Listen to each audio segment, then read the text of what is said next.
बिस्मिल्लाहिर्रहमानिर्रहीम, अस्सलाम वालेकुम।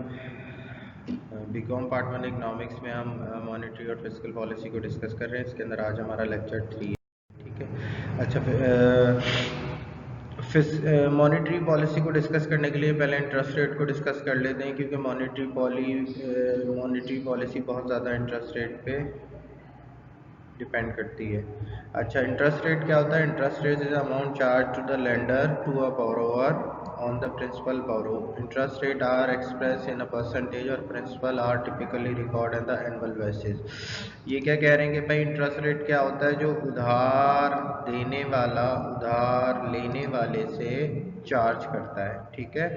और ये नॉर्मली एनुअल बेसिस पे होता है। अगर आपके यहाँ लिखा हुआ है कि 10% है, तो उसका मतलब है वो एनुअल बेसिस पे, जहाँ पर भी परसेंटेज आ जाएगा, ठीक है। टाइप ऑफ इंटरेस्ट रेट हमारे पास दो होते हैं। एक interest rate divided into two types, nominal और रियल। नॉमिनल इंटरेस्ट रेट क्या होता है? Simply interest rate is state a coupon rate भी कोई भी बॉन्ड के ऊपर जो प्रॉफिट दिया जाता है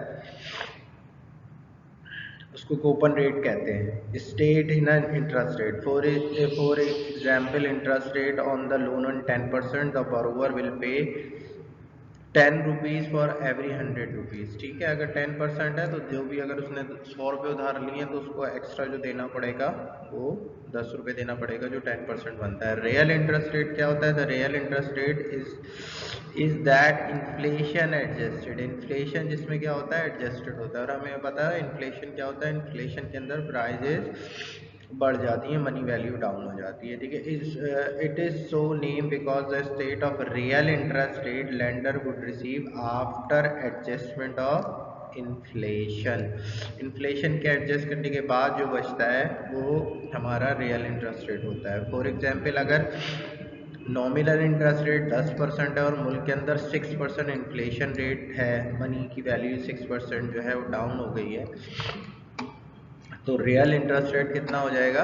4%, ठीक है। नॉमिनल वो होता है जिसके अंदर इन्फ्लेशन एडजस्टेड नहीं होता, रियल वो होता है जिसमें इन्फ्लेशन एडजस्टेड होता है। अच्छा, इंटरेस्ट रेट डिटरमाइंड किस तरह से होता है? डेफिनेटली देखो, इंटरेस्ट किस पे होता है? लोन पे होता है, ठीक है। जब लोन देते हैं, कमर्शियल बैंक लोन देते हैं, तो उस पर इंटरेस्ट रेट आता है। तो interest rate depend upon the supply and demand of credit. Credit मतलब जो भी मुल्क में बैंक की तरफ से क्रेडिट की सप्लाई होती है, और डिमांड कंज्यूमर और फर्म्स की तरफ से होती है। कंज्यूमर कौन लोग बैंक से लोन लेते हैं? कंज्यूमर्स लेते हैं और फर्म्स लेती हैं। कंज्यूमर अपने कंज्यूमर गुड्स के लिए लेते हैं, फर्म्स लेती हैं ड्यूरेबल गुड्स के लिए और कैपिटल गुड्स के लिए। And increase in demand would be lead to increase in interest rate. Definitely demand supply का क्या रूल है? अगर डिमांड बढ़ेगी तो इंटरेस्ट रेट भी बढ़ जाएगा, ठीक है। Whereas decrease in demand would lead to decrease in interest rate. अगर चीज़ों की, लोन की डिमांड नहीं होगी, लोग नहीं लेंगे, इन्वेस्टमेंट अपॉर्चुनिटी उनको ज़्यादा दिख रही है, तो डेफिनेटली इंटरेस्ट रेट भी कम हो जाएगा, ठीक है। In opposite, an increase in the supply of credit would decrease in interest rate. अगर बैंक के पास बहुत ज़्यादा पैसा आ जाएगा और बैंक के पास कोई दूसरी अपॉर्चुनिटी नहीं होगी, तो क्या होगा? उसका अल्टीमेट इफेक्ट क्या होगा? उसका अल्टीमेट इफेक्ट ये होगा, इंटरेस्ट रेट डिक्रीज हो जाएगा। डिक्रीज इन मनी सप्लाई, अगर मनी सप्लाई बैंक्स की तरफ से, कमर्शियल बैंक की तरफ से इकोनॉमी में कम हो जाएगी, तो इंटरेस्ट रेट हाई हो जाएगा, ठीक है। इन्फ्लेशन रेट, अच्छा, इन्फ्लेशन रेट भी इंटरेस्ट रेट पे बहुत ज़्यादा डिपेंड करता है। If the rise in actual and expected inflation rate, the rise in the interest rate take place. अगर लोग बोलेंगे ज़्यादा इन्फ्लेशन आएगा, तो बैंक्स वैसे ही इंटरेस्ट रेट बढ़ा देंगे, ठीक है। गवर्नमेंट की वजह से भी इंटरेस्ट रेट कम और ज़्यादा होता है। The government has a say in determine the interest rate by way of planning and monetary policy. जो वो मॉनेटरी पॉलिसी के अंदर सप्लाई ऑफ मनी कम और ज़्यादा करते हैं, उस सप्लाई ऑफ मनी कम और ज़्यादा करने की वजह से इंटरेस्ट रेट में भी चेंज आते हैं, ठीक है। टाइप ऑफ लोन, किस तरह के लोन इकोनॉमी में? The interest rate on different types of loan to depend upon the multiple factor. Credit risk, time consideration, risks refer to the likelihood to loan being repay, higher risks, more return, time is also important factor. Long term loan are risky because their time interval involved and the inflation making them more costly in the term of interest rate. Types of loan कितने period के लिए हैं, उनके ऊपर risk कितना है, repayment कितना है, ये सब भी बहुत ज़्यादा इम्पोर्टेंट रोल प्ले करते हैं इंटरेस्ट रेट के डिसाइड करने में। ठीक है, सेंट्रल बैंक, हर मुल्क का एक सेंट्रल बैंक होता है, हर मुल्क का एक सेंट्रल बैंक होता है, स्टेट बैंक होता है जो मुल्क के अंदर क्रेडिट पॉलिसी को और बैंक की पॉलिसीज़ को कंट्रोल करता है। तो ये सारी पॉलिसीज़ और इसका स्टेट बैंक का ही काम होता है कि मुल्क के अंदर जितना भी क्रेडिट इन्वॉल्व हो रहा है उसके ऊपर लुक आफ्टर करे। ठीक है, तो सेंट्रल बैंक क्या है, we next turn our attention on the organisation that serve many function is an economy and is known as central bank. Central bank economy के अंदर बहुत ज़्यादा फंक्शन परफॉर्म करता है और ये रिस्पॉन्सिबल होता है। ठीक है, अच्छा, स्टेट बैंक क्या है, द एंटिटी जो रिस्पॉन्सिबल है किस चीज़ की, ओवरसीइंग ओवरऑल मॉनेटरी पॉलिसी, जो टोटल मॉनेटरी पॉलिसी को इन कंट्री देखता है वो क्या कहलाता है, central bank. It is also concern with the meeting and number of objects such as currency stability, low inflation rate, full employment. ये इसके ऑब्जेक्टिव होते हैं कि इन्फ्लेशन रेट आपका लो हो, एम्प्लॉयमेंट आपकी फुल एम्प्लॉयमेंट हो, यानी कि जो लोग जॉब करना चाहते हैं उनको जॉब मिले। फंक्शन ऑफ सेंट्रल बैंक क्या है, देखो कुछ फंक्शन ऐसे होते हैं जो कोई कमर्शियल बैंक, जैसे जो ये सारे कमर्शियल बैंक खुले में, अल हबीब है, HBL है, UBL है, ये सारे परफॉर्म नहीं करते, वो स्टेट बैंक परफॉर्म करता है। The responsibility of central bank is generally universal. However, there will be some variation between the country. वैसे तो normally same पॉलिसियाँ होती हैं मगर कुछ चीज़ें वेरिएट करती हैं कंट्री टू कंट्री। अच्छा, सबसे पहला सोल सप्लायर ऑफ करेंसी, तमाम कंट्री के अंदर जो पैसे इशू करता है, जो नोट प्रिंट करने की अथॉरिटी है, वो किसके पास है, सेंट्रल बैंक के पास। बैंकर टू द गवर्नमेंट, और जब बैंक को भी, गवर्नमेंट को भी लोन की जरूरत पड़ती है तो गवर्नमेंट भी कहाँ से लोन लेती है, सेंट्रल बैंक से। ठीक है, गवर्नमेंट कहाँ से लोन लेती है, सेंट्रल बैंक, इसलिए इसको गवर्नमेंट का बैंक भी बोलते हैं। इसी तरह बैंकर टू द बैंक, और बैंकर टू द बैंक मतलब क्या है कि जब तमाम बैंकों को समटाइम क्या होता है, उसकी बैंक के पास जितना भी अमाउंट होता है वो सारा के सारा वो अपने पास नहीं होल्ड करते, वो बल्कि उसको क्या करते हैं, उसको वो आगे लोन प्रोवाइड करते हैं। जब वो आगे लोन प्रोवाइड करते हैं उससे इंटरेस्ट कमाते हैं। समटाइम बहुत ज़्यादा कोई अगर पैनिक सिचुएशन इकोनॉमी के अंदर, कंट्री के अंदर हो जाती है तो बहुत ज़्यादा विड्रॉ होते हैं, और जब बहुत ज़्यादा विड्रॉ होते हैं तो बैंकों को पैसे की ज़रूरत पड़ती है। ऐसे में सेंट्रल बैंक की और स्टेट बैंक की उसको सारी एडवाइस वगैरह करता है। ठीक है, ये लेंडर ऑफ लास्ट रिजॉर्ट का मतलब भी ये है कि जब उसे कहीं से पैसा नहीं मिलेगा तो वो क्या करेगा, स्टेट बैंक से लेगा। ठीक है, क्लियरिंग एजेंट, जितने भी मुल्क में कमर्शियल बैंक काम कर रहे हैं ये आपस में जितनी भी एक दूसरे के चेक लेते हैं उनको अल्टीमेटली क्लियर कौन करता है, उनको अल्टीमेटली क्लियर करता है सेंट्रल बैंक। ठीक है, एस्टेब्लिश स्पेशलाइज्ड बैंक, और ये specialise in some cases the central bank will allow the credit creation service particular purpose, usually not perform commercial bank. For example, bank that organise the function of agriculture workers or another sector of economy, the slow at least in a part how the central bank perform the number of operation within the economy. In part of reason share responsibilities of economic performance with the government. The central bank is often trusting more government to fulfill government object because it does not have primary object. तो central bank, specialise bank, जैसे कोई agriculture bank है, industrial bank है, इसमें भी जो भी चीज़ें चेंज करनी होती है वो सेंट्रल बैंक की रिस्पॉन्सिबिलिटी होती है। ठीक है, मॉनेटरी पॉलिसी क्या है, मॉनेटरी पॉलिसी क्या है भाई, देखो फिस्कल हमने फिस्कल पॉलिसी डिस्कस की। फिस्कल पॉलिसी क्या है, फिस्कल पॉलिसी के अंदर हम इंटरेस्ट रेट को, सॉरी टैक्स रेट को, गवर्नमेंट एक्सपेंडिचर को कम और ज़्यादा करते थे। हम क्या करते थे, गवर्नमेंट क्या एक्सपेंडिचर को कम और ज़्यादा करते थे, किस में करते थे हम,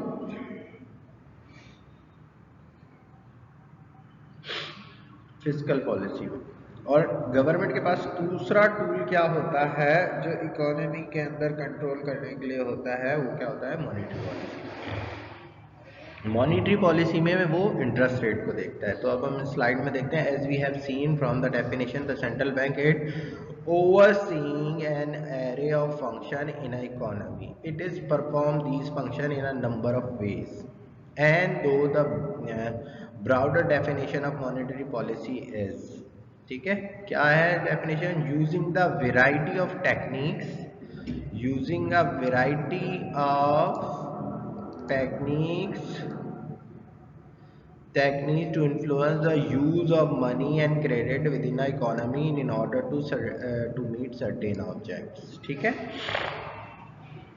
अल्टीमेट ऑब्जेक्ट क्या है कि वो क्रेडिट पॉलिसी को इस्तेमाल करते हैं और मनी की सप्लाई को कंट्रोल करने के लिए डिफरेंट टेक्निक्स का इस्तेमाल करते हैं। Monetary policy based on controlling of the growth size money supply tend to effect the interest rate in a economy. ठीक है, primary object that the central bank try to meet keep inflation low and steady. क्या object होता है कि inflation rate इसका economy में low and it does not this through the controlling overall spending in economy. तो उसका ultimate object यही होता है, प्राइस स्टेबिलिटी हो, इन्फ्लेशन रेट क्या हो, स्टेडी हो, लो हो। It can B monetary policy as a way to controlling the action of individual in the economy, and there are number of processes that central bank can do। बहुत सारे number of ऐसे procedure हैं जिनको central bank use करता है economy में credit control को। इसके अंदर सबसे पहले है चेंज इन रिजर्व रिक्वायरमेंट। ये चेंज इन रिजर्व रिक्वायरमेंट होता क्या है बेसिकली कि हर बैंक जो भी मुल्क में अपने कारोबार कर रहा है बैंकिंग का, चाहे HBL हो, UBL हो, कोई भी बैंक हो जो अपने साथ बैंक लगाता है, उसको ये मैंडेटरी है कि वो लिस्टेड हो। लिस्टेड मतलब वो स्टेट बैंक से उसको अप्रूवल हो बैंकिंग बिजनेस करने का। तो वो अप्रूवल के लिए सर्टेन टर्म एंड कंडीशन उसको फॉलो करनी पड़ती हैं। ठीक है, उसमें एक चीज होती है रिजर्व रिक्वायरमेंट के जो भी मुल्क के अंदर क्या करेगा, बैंक खोलेगा, वो एक certain amount of money central bank के अंदर रखेगा एज ए रिजर्व। जब वो एक certain amount of money central bank में रखेगा एज ए रिजर्व, तो उसको क्या करना होगा, बाकी रिमेनिंग वो एज ए लोन इकोनॉमी में दे सकता है। ठीक है, तो अगर गवर्नमेंट ये देखती है कि मुल्क के अंदर इन्फ्लेशन ज्यादा हो रहा है, पैसे की सप्लाई ज्यादा है और प्राइसेस अप हो रही हैं, तो वो क्या करता है, रिजर्व रिक्वायरमेंट बढ़ा देता है। तो जब वो रिजर्व रिक्वायरमेंट बढ़ाएगा तो अल्टीमेटली जो कमर्शियल बैंक्स का पैसा है वो कहाँ चला जाएगा, स्टेट बैंक में एज ए रिजर्व। तो उनके पास मार्केट में लोन देने के लिए कम पैसा रह जाएगा। तो फिर जब मार्केट में लोन कम जाएगा तो क्या होगा, चीज़ें कम प्रोड्यूस होंगी, और जब चीज़ें कम प्रोड्यूस होंगी तो कंट्रोल हो जाएगी और प्राइस स्टेबिलिटी आएगी, इन्फ्लेशन कंट्रोल हो जाएगा। तो state bank through monetary policy reserve requirement change करके इन्फ्लुएंस करता है। इसको थोड़ा देख ले। Suppose central bank looking to reduce the level of aggregate demand in economy, it can be so through the manipulate the reserve that commercial bank must hold in order to reserve or keep in safe, commercial bank will have them deposit in a central bank। ठीक है, reduce reserve available to the bank, the central bank control the level of reserve that commercial bank must hold with them by decreasing the level of reserve that must be held, keeping in the reserve ratio constant। The commercial bank must reduce the level of loan। देखिए बाबू, क्या होता है कि वही reserve requirement बढ़ जाएगी तो वो इकोनॉमी में कम लोन प्रोवाइड कर सकते हैं। कम लोन प्रोवाइड करेंगे तो डेफिनेटली क्या होगा, उनके पास फिर डिमांड जो है, एग्रीगेट डिमांड कम हो जाएगी, क्योंकि लोगों के पास पैसा नहीं होगा। क्योंकि लोग जो चीज़ें AC स्प्लिट गाड़ियाँ खरीद रहे हैं वो लोन के पैसे का खरीद रहे हैं। जब लोन महंगा हो जाएगा तो फिर क्या हो जाएगा, डिमांड कम हो जाएगी। ठीक है, इसी तरह कह रहा है if ₹1 reduction the level of reserve commercial bank must be hold translate through the manipulate effect. to be much bigger collection and overall economy that loan out. These cause the monetary policy decline. As money supply contract, money become tight, less available for expense, ठीक है, to reduce the level of money in the economy, raise the interest rate बढ़ा देगा, reduce the amount of credit available in the economy होगा, consequently interest rate rise and mortgage borrower firms looking for the investment are discouraged from the borrowing and spending more money. वो लोग कम कर देंगे बोरो करना क्योंकि अब उनको लोन क्या हो जाएगा, एक्सपेंसिव हो जाएगा. High interest rate reduce the wealth of firm and individual, causes a drop the consumption and investment कम हो जाएगी. This cause shifted left aggregate demand जो है C for consumer, I firm, G government expenditure कम हो जाएंगे जिसकी वजह से अल्टीमेटली कॉन्ट्रैक्शनरी एग्रीगेट डिमांड पे इफेक्ट पड़ेगा. ठीक है, तो ये वही सारी बात है कि रिजर्व रेट चेंज होंगे तो गवर्नमेंट उसको क्या कर सकती है, मैनिपुलेट कर सकती है. एक सेंट्रल बैंक के पास ऑप्शन होता है ओपन मार्केट ऑपरेशन का. ओपन मार्केट ऑपरेशन में क्या करती है कि गवर्नमेंट की जो सिक्योरिटी होती है वो बहुत ज़्यादा रिलायबल समझी जाती है, वो बहुत ज़्यादा अच्छी समझी जाती हैं और लोग उसके अंदर पैसे इन्वेस्ट करते हैं. उनको पता है कि इसके बैक पर गवर्नमेंट है, जब इसके बैक पर गवर्नमेंट है तो उनका ये पैसा डूबेगा नहीं. ठीक है, तो गवर्नमेंट क्या करती है, अगर गवर्नमेंट देखती है मुल्क के अंदर अनएम्प्लॉयमेंट ज़्यादा हो रहा है, बेरोजगारी ज़्यादा हो रही है, इकोनॉमिक एक्टिविटी स्लो हो रही है, तो क्या करती है कि अपनी बॉन्ड और सिक्योरिटी को मार्केट में कमर्शियल बैंक को बेचना शुरू कर देती है. तो जब वो अपने मार्केट में कमर्शियल बैंक को बेचती है तो उसका क्या होता है, कमर्शियल बैंक वो सिक्योरिटी लेके अपने पास रख लेते हैं और कमर्शियल बैंक के पास से जो पैसा है वो सेंट्रल बैंक के पास चला जाता है. फिर वो कमर्शियल बैंक उससे जनरल पब्लिक में लोन नहीं देते. जब लोन नहीं देते तो डेफिनेटली उसका अल्टीमेट इफेक्ट क्या होता है कि मनी सप्लाई कम हो जाती है. मनी सप्लाई कम हो जाती है, लोग कम पैसा लेते हैं, लोग कम पैसा लेते हैं तो एग्रीगेट डिमांड कम हो जाती है. एग्रीगेट डिमांड कम हो जाएगी तो इन्फ्लेशन कंट्रोल हो जाता है. ठीक है, तो ये भी एक टूल है. The central bank can buy and sell the government security can open market to change the level of reserve are held by the commercial bank. Again let suppose that the central bank wish to reduce the level of aggregate demand in a economy, the process will take as follow. Central bank decide if it's want to decrease the level of aggregate demand and so aggregate supply 1 billion government bond from the portfolio reserve. The bond are sold to the dealer government bonds who then resale in a commercial bank and other financial institute. The buyer pay these bond for the central bank reducing the balance reserve then that commercial bank hold with them. ठीक है, ultimately पैसा दोबारा से government के पास आ जाएगा central bank के through और फिर क्या होगा, लोगों एग्रीगेट डिमांड अल्टीमेटली कम हो जाएगी. दूसरा टूल हो गया. तीसरा टूल क्या है, डिस्काउंट रेट पॉलिसी.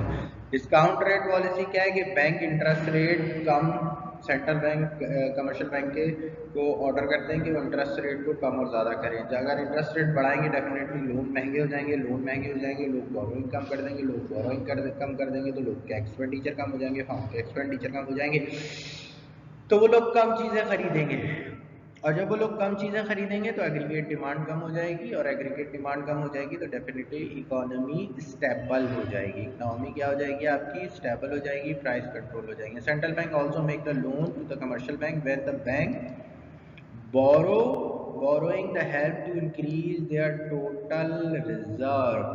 ठीक है, total reserve and when the level of borrowing decline the total reserve decline. जब लेवल ऑफ बोरोइंग डिक्लाइन होगा तो टोटल रिजर्व भी डेफिनेटली क्या हो जाएगा, कम हो जाएगा. It is difficult for a central bank set exact level of borrowing that occur between the commercial bank. ठीक है, it may believe the commercial bank need to borrow more, it is not possible to them as previous level. ठीक है, central bank can however increase more borrowing by lowering the discount rate या interest rate कम कर देगा तो लोग ज़्यादा लेंगे. it offer to the commercial bank as mean including into borrowing more. तो वो ये कह रहे हैं कि अगर क्या होगा, अगर ये होगा कि सेंट्रल बैंक अपना कमर्शियल बैंक को लो इंटरेस्ट रेट पे देगा तो कमर्शियल बैंक ज़्यादा बोरो करके आगे ज़्यादा देंगे, अगर इंटरेस्ट रेट बढ़ जाएगा तो लोग कम बोरो करेंगे, तो उसका अल्टीमेट इफेक्ट क्या हो जाएगा, एग्रीगेट डिमांड पे होगा। ठीक है, अब क्या कह रहे हैं ये, that said use the discount rate that bank can borrow by mean only use of spiral in short run interest rate, says 10% discount window was 8% and commercial bank can be tempted to undertake all borrowing up from commercial bank. This behavior is seriously form upon the bank.